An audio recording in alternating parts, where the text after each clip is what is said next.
बच्चों, आज मैं आपको एक मजेदार कहानी सुनाने जा रही हूँ। किसान का बेटा और दोस्त पेड़। बहुत समय पहले एक गांव में रघु नाम का गरीब किसान रहता था।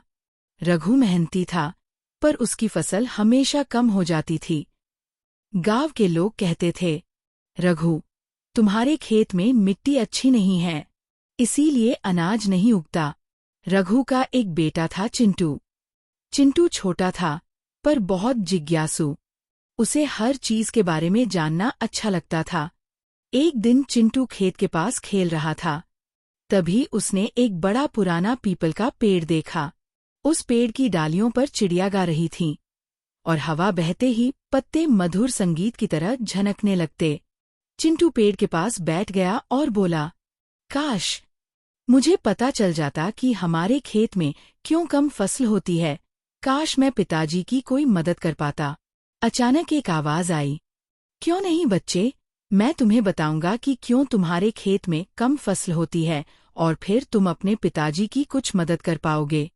चिंटू चौंक गया। पेड़ सचमुच बोल रहा था।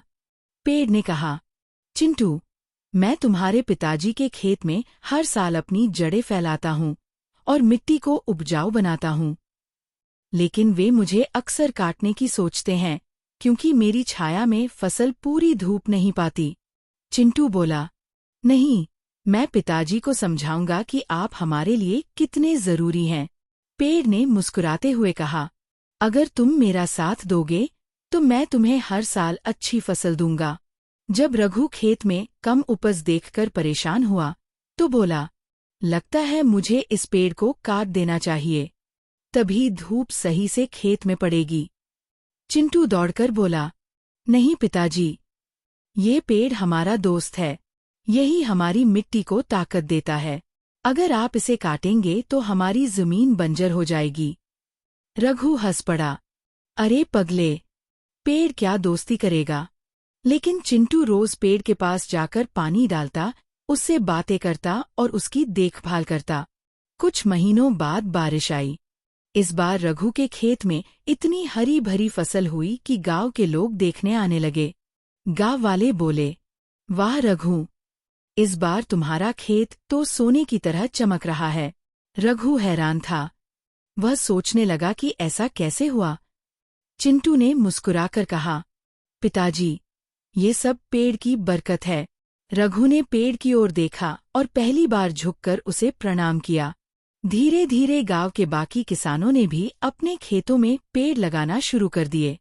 पेड़ों की वजह से मिट्टी उपजाऊ बनी, बारिश अच्छी हुई और गांव में भरपूर अनाज होने लगा। अब गांव के लोग कहते, पेड़ ही असली धन है, ये हमें छाया भी देते हैं, फल भी और जमीन की ताकत भी बढ़ाते हैं। रघु ने चिंटू से कहा, बेटा, तूने मुझे सिखाया कि असली दोस्त वही होता है जो बिना कुछ मांगे हमें जीवन दे।